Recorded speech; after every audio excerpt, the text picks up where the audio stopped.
Let Phee in. Let Phee in. Da, da, da, da, da, da, da, da, da, da, da, da, da. Someone's knocking at the door. Someone's a ringing the bell. Ding dong. Someone's knocking at the door. Someone's a ringing the bell. Come on, baby. Open that door. Let Phee in. Let Phee in. Never had a lesson. Someone's knocking at the door. Well, enough of that. Hey, welcome to the Phee Smee Network's debut of the Phee Smee Show, starring Phee Smee. That's me, the one and only, the cat daddy of them all. This Phee Smee Show will be a weekly commentary on news, politics, the world we live in, sports, and business. My goal here is for you to live a more fruitful life, for my audience to enjoy the good days and to endure the bad. I promise you one thing, we just going to rep this rascal, because the mother of all skills is repetition. At the core, I'm just a coach. I've been involved in several businesses, endeavors in my life, but when you strip it all down, I'm just a coach. And the 5 keys to being a good coach is: number 1, you must be a good teacher. Number 2, you must be a good communicator. Number 3, you must be a good motivator. Number 4, you must instill confidence in your players. And number 5, you must practice at game speed. Those are the 5 keys to being a good coach. We're going to go over them and over them. We're going to rep it and rep it and rep it, because the mother of all skills is repetition. We're going to enjoy the good days. We're going to endure the bad ones. But together, we're going to figure all this out. So let's talk about this election. My goodness gracious. Great balls of fire, I can tell you. You know, being a handicapper, I don't watch one TV. I watch 3. I've had 3 TVs set up since I was in the 10th grade. My parents never understood it. My roommates in college didn't like it. My wife, when I was married, certainly didn't like it. But now, hey, I've still got the 3. So when you're watching MSNBC or CNN or ABC or NBC or Fox, I'm watching all 3. I enjoy intellectuals. A lot of people are learned academians. I'm more of a creative intellectual. And what I find is it takes talent to do what those folks do. See, everybody's waiting on them to fail. They're having to read something at the same time somebody's in their ear while they're looking and acting like it's just a normal conversation. Now, they're not journalists, but I have to tell you, there's a lot of journalism there. They are TV personalities. They are opinion-based shows. So, MSNBC plays to a different audience than Fox. They have different advertisers than Fox. And they have different bosses than Fox. Now, Fox is the same way. They have different advertisers reaching a different audience. They are basically opinion-aided TV personalities, just like MSNBC. If you're only watching Fox, you think Kamala Harris backers are just idiots. And if you're looking at MSNBC, you're thinking, goodness gracious, how can this many people be crazy over Trump? He's a criminal. Well, being a handicapper, I watch 3. I watch MSNBC on one. I watch CNN on another. I watch Fox on another. And I just enjoy watching them. I enjoy listening to them. But I have to tell you this. They mentally condition you. And if you only watch MSNBC, you think these Trump supporters are crazy. And if you only watch Fox, you think these Kamala Harris supporters are crazy. They play to their base. I don't understand why they're so concerned about giving such negative news all the time to the other party, because nobody that's listening to Fox is a Democrat, and nobody that's listening to MSNBC is a Republican. Only the media outlets that are watching each other, to where they can wait till they make a mistake, then they can showcase in that narrative what they want their base, their people to know and to think. Not a hard concept. I watched three.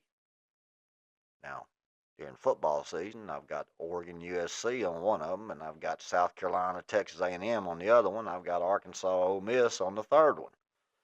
But most of the time, they're on news outlets. Now, I do like the cooking show.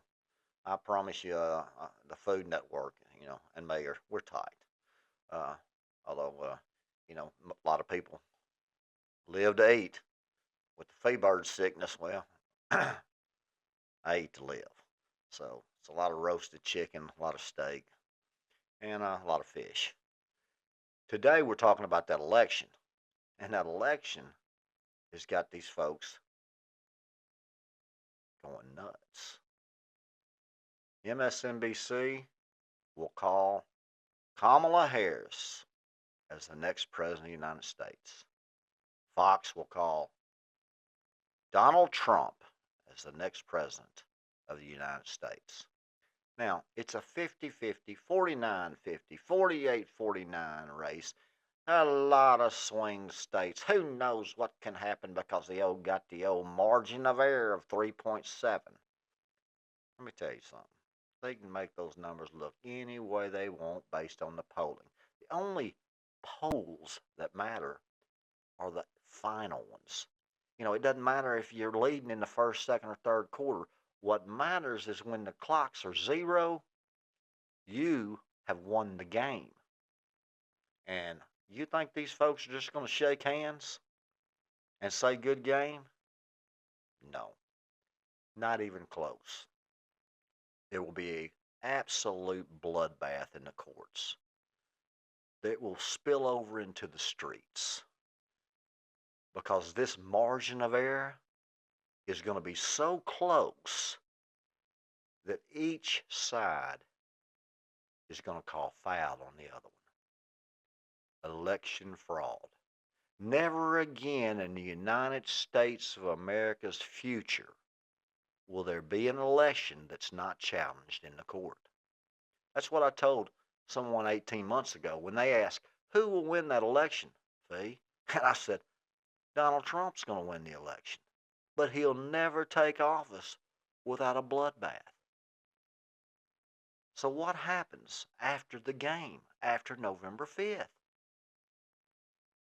Cyber attacks, election fraud, lawsuits in the court, civil unrest. In reality, you ain't seen nothing yet, baby. It's fixing to get ugly. It's gonna get absolutely rough. It's a rough house world out there for those rascals. I promise you, those rascals have got bad intentions for you, and you've got a mortgage. You've got a house note, a car note.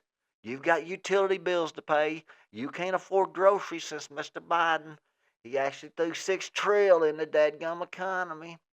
Inflation's rampant. It actually takes $1,200 a month to buy the exact same thing today as it did 12 months ago. Now, I know that the law of economics is difficult for a lot of people to understand. And I do know that economists, bless their hearts, can make those numbers look about whatever they want them to look like. And then they lie to you. They'll tell you so many jobs was created this month, and then 3 months later, they'll tell you, well, the numbers have been adjusted down to this, and nobody's paying attention. Why doesn't anybody pay attention? Why doesn't anybody fact check anymore? Why are you on a 24-hour news cycle? Oh, that's right, because they want you to forget from day to day because you're working so hard. People don't understand that the credit markets were not established for Americans to do what they're doing. You never spend more than 50% of your income on a car. You got folks buying cars for $80,000 and financing them for 7 years. You should have enough money in your bank account to where if you get sick, can't work, have real problems, that you can make it at least 6 months. And a lot of people think a year. Well, how many people can make it 2 weeks? The bottom line is this: they got us right where they want us. And with this election, and I believe a lot of people you don't know are doing it on purpose. And what could this election meltdown, what type of crisis could you be looking at? Well, a lot of experts think it might be a stock market crash. If you follow the money, and as a coach, that's what I would tell you to do, you would have to look at how many people that are very respected in the stock market, strong investors, elite business men and women, what they're doing with their money. Warren Buffett has cashed out $38 billion and is sitting on $600 billion in cash. The Walton Trust, $1.5 billion they've sold of Walmart stock. Amazon, Meta, Apollo Global. Altogether, you're looking at about $50 billion of money that's already out of that stock market. And what you need to do is be able to follow the money. Whenever you're looking for chaos or crisis on the horizon, look what the folks have done that are successful. And they have gotten out of the market. Now, if you've got a 401k and you have the ability to move that to the sideline, if you have the ability to move it into a lower risk situation or vehicle, that's what I would suggest doing.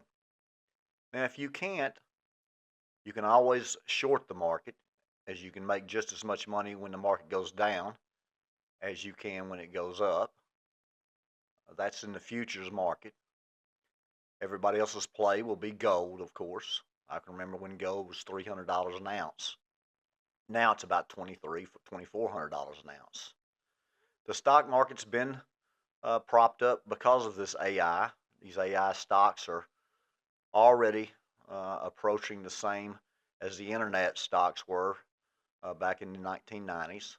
The top 10 S&P companies are overvalued, about the same as the top 10 tech stocks were in the 1990s.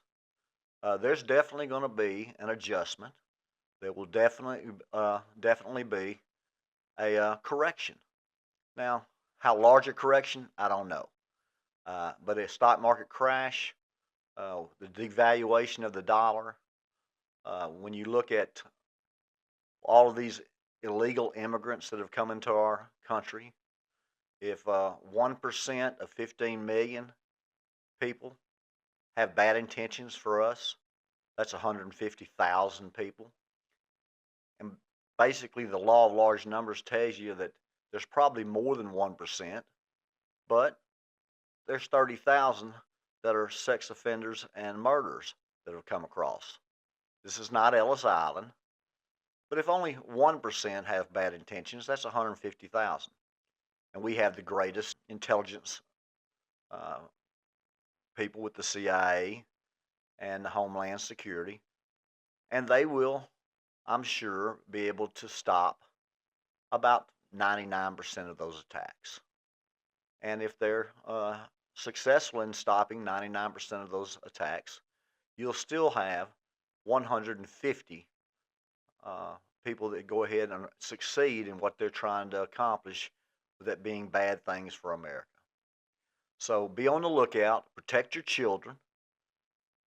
We've got 2,000 kids a day that are being kidnapped in our country.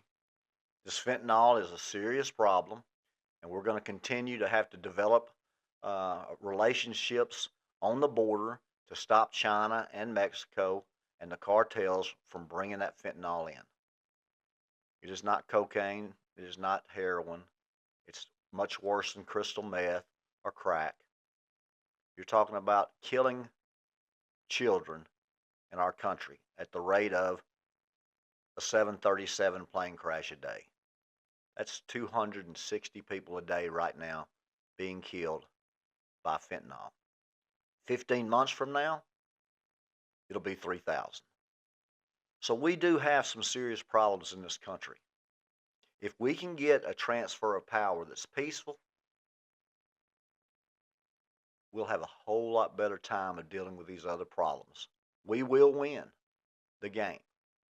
You know, in sports, when I'm training my students, I tell them the 3 keys to winning a basketball game. The 3 keys to winning a basketball game is number 1, limit turnovers, mistakes.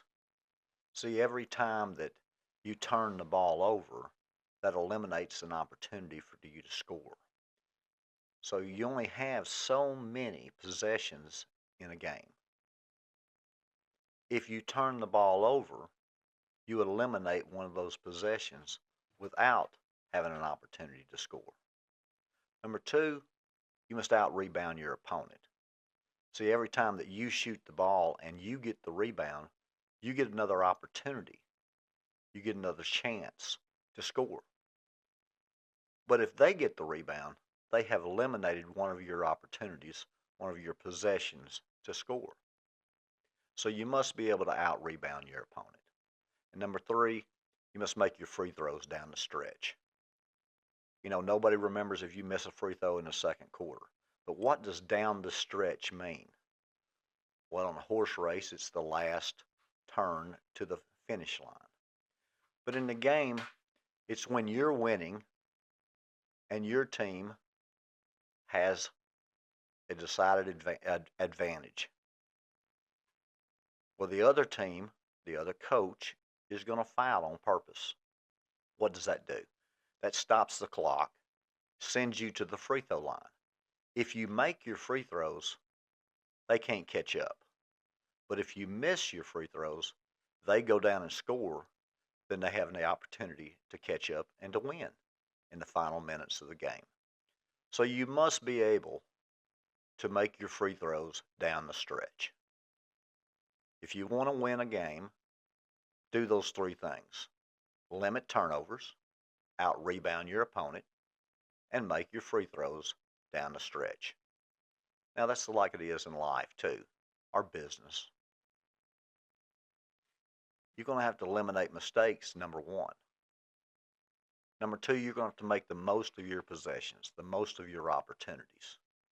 And number 3, when it's crunch time, when it really matters, you're going to have to win. You're going to have to succeed then to keep your opponent from actually stealing that game from you or taking that career, that job opportunity. Well, here we are with this election. There is no clear-cut favorite. So it'll be interesting to see what happens in the coming days after that election. I do not expect them to be certifying any elections. And I don't think that you'll hear a winner on November the 5th. But hey, I'm a handicapper. I'm a coach. I've been wrong before, and I might be wrong again. So stay tuned, and we'll find out together. In coaching, what you need to do is to be able to instruct. You need to be able to gain the trust of your students. Do we trust the Republicans or the Democrat to transfer that power on January the 6th? And the answer to that is very uncertain. Matter of fact, I would tell you that most people would tell you that there's no way in the world that they're going to get along. They're not dedicated enough to America, one nation, for us to be confident in that exchange of power. That concerns me. It concerns me from a stock market uh, perspective. It concerns me with the devaluation of the dollar. It concerns me that the Chinese own 350,000 acres of U.S. farmland, that they are one of the largest holders of our treasury notes, that inflation is rampant, that they are counting on this chaos to cause America to go into a Great Depression. Some people think that the stock market will have the biggest drop and collapse since 1929. I'm not so certain that that's going to happen, but I can tell you we need to prepare for it. We need to be able to guide and direct each other. We need to understand and put an emphasis on basically the time, the energy, and the effort it will take to solve the problem. Now, can we trust the individuals in power and the ones behind them, the establishment, to do that? Do we have a resilient mindset? Are we dedicated? Are we selfless? All the things that make a great team is something that is lacking in the culture of today's society, in politics. I'm concerned for your safety and for my safety. I'm concerned for the young people of America and what they're fixing to go through at this point in their lives. Do they have the unwavering support of the older folks? We have all kinds of misdirection. We're on opposite sides of the page. We need strong individuals that can coach, that can teach, that can motivate and communicate during this time of economic stress. Your US dollar is devaluing. People are getting rid of it. Your Forex, or that's the foreign exchange market, your Forex now that used to be on every trade in every nation in the world would trade on US dollars. That's not the fact anymore. Our gold, our dollar used to be backed by gold. Then it was backed by the petrodollars from our agreement with Saudi Arabia. And now that's expired. So things are changing. And are they changing for the better? Or are they changing for the worse? I'm concerned that they're changing for the worse. We have to be able to shape this country to take it in the direction that it needs to go in. Whoever's elected, whether it's Kamala or Donald Trump, will have a serious problem on their hands. I have told you I believe that's Donald Trump that will be elected. And I've also told you that I do not believe that there'll be a transfer of power peacefully. That sets the American people up for a crisis. Let's come together as one nation under God and see if we can work through this economic meltdown that is upon us. Election chaos is coming. That's right. Election chaos. Never again will there be an election like this one. They've got you right where they want you. Misconception is everywhere. Deception is everywhere. I'm telling you right now, I've never seen so much misinformation. People are going to have to go to and rely on the United States Constitution. And Article 4, Section 4 of the United States Constitution, see, we are one republic, a constitutionalized republic. That is the key to our founding fathers. We are one nation under God, indivisible, with liberty and justice for all. But at the beginning of that, when it says, I pledge allegiance to the flag of the United States of America and to its republic for which it stands. You know, It's amazing when you look at that to see how good those founding fathers were. You know, we live in a republic, a constitutionalized republic. Really, we live in a capitalist society. Now, Article 4, Section 4 of the United States Constitution is very important. The relationships between the states. Section 4, Republican form of government. The United States shall guarantee to every state in this Union a Republican form of government, and shall protect each of them against invasion, and on application of the legislature or of the executive against domestic violence. Now, that's when the legislation could not be convened. That's a very important part. So when Donald J. Trump says, hey, I am the president, and Kamala Harris says, no, I'm the president, well, good luck on figuring that smack out. Because I'm here to tell you right now, Donald Trump will win the Electoral College. Everybody wants to talk about Pennsylvania, Georgia. They want to talk about Nevada, Michigan. Well, the Phee bird here will tell you the state that actually decides this election is the cheesehead state. That's right, Wisconsin. And those rascals in Wisconsin are going to go ahead and give their electoral votes to Donald Trump. So he's going to win the Electoral College, and Kamala Harris is going to win the popular vote by probably 2 to 2.5 million. And that sets up Article 4, Section 4 of our United States Constitution. You figure out why Kamala's down in Texas? Why is Kamala in Texas? Let me tell you something about the basic tenets of politics.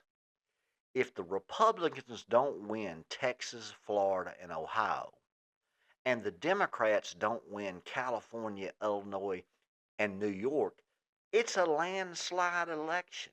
Nobody even cares. It's a grand slam, home run, slam dunk.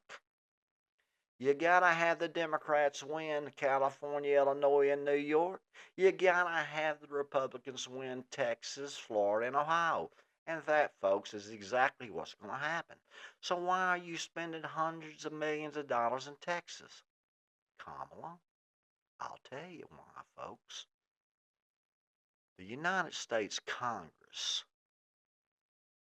right now, 51-49, with the Vice President getting the deciding tiebreaker vote. So, in my opinion, and I do believe it's an expert opinion, and I get some applause on that. I got that bird again. Dadgummit. Anyway, my expert opinion is that the Democrats will win the majority. And when the Democrats win the majority and Donald Trump wins the Electoral College, he may never see the inside of that White House. Matter of fact, there was an article written, and I'll just pull that rascal up for you. How Democrats could disqualify Trump if the Supreme Court doesn't.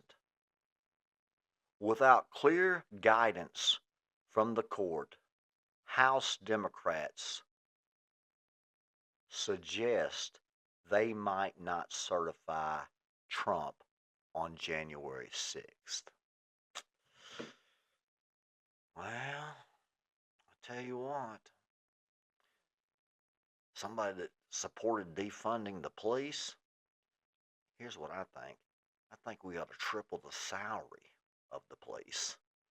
I think we ought to triple the salary of teachers. That's what I think we ought to do, because we're going to need more teachers to educate what's going on in this crazy country, and more police to protect us in the future than we'd ever needed before. And they start these policemen out at $25 an hour to protect and serve, to go out and find criminals, to arrest. $25 an hour? Jiminy Cricket. And I have to tell you this, I don't understand how in the world your Ivy League schools have billions and billions of dollars and your school teachers are broke. So if the Democrats and Republicans can't figure out what's important, which is protection of our American citizens and educating our American citizens, then somebody's got to tell them. And Phee Smee's the one to do it. Phee can tell them. And you can help.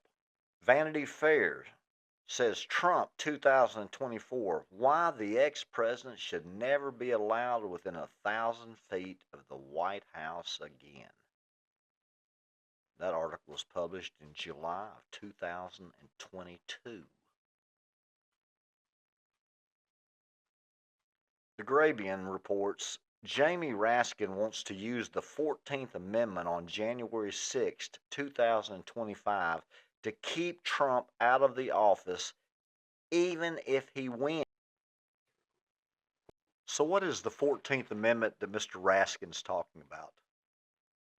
Well, the 14th Amendment is not going to keep Donald Trump from taking office because he's a felon. That is false information. But the key to that section prohibits anyone to take office to uphold the Constitution engaged in insurrection from taking that office. Now, a Supreme Court decision in March requires Congress to act in order for that to be enforced. And that's the key. Winning the Congress allows them to enforce that insurrection clause in Amendment 14. That's what most people are missing. And I believe that will be the piece of the puzzle that will put the stamp on the 2024 presidential election. Look, I like to have fun. I like to enjoy life. But this is a serious matter. Your finances are at stake. Your financial freedom and your sovereignty is at stake. Your homes need to be protected. Well, the bet's been made. You know where I stand. You know I believe the missing piece of the puzzle is the Democrats taking over the Congress while Donald Trump wins the Electoral College and Kamala Harris wins the popular vote. Will I cash the ticket or will I throw it away? Is it the lock of the century or is it a bad beat? We'll find out shortly. But please join me on the Phee Smee Network with all my Phee Smee shows, like His Kingdom is Coming, a biblical prophecy show. Terminally Ill, watch Phee die or watch Phee live. Come play around with Phee as we have a great time playing golf. Give Phee some spare time as we go bowling. Night Night with Phee. And so many more coming up. And thank you for tuning in to the first Phee Smee show. Remember, no matter what you're doing, you're missing something. So let's make what we're doing worth what we're missing.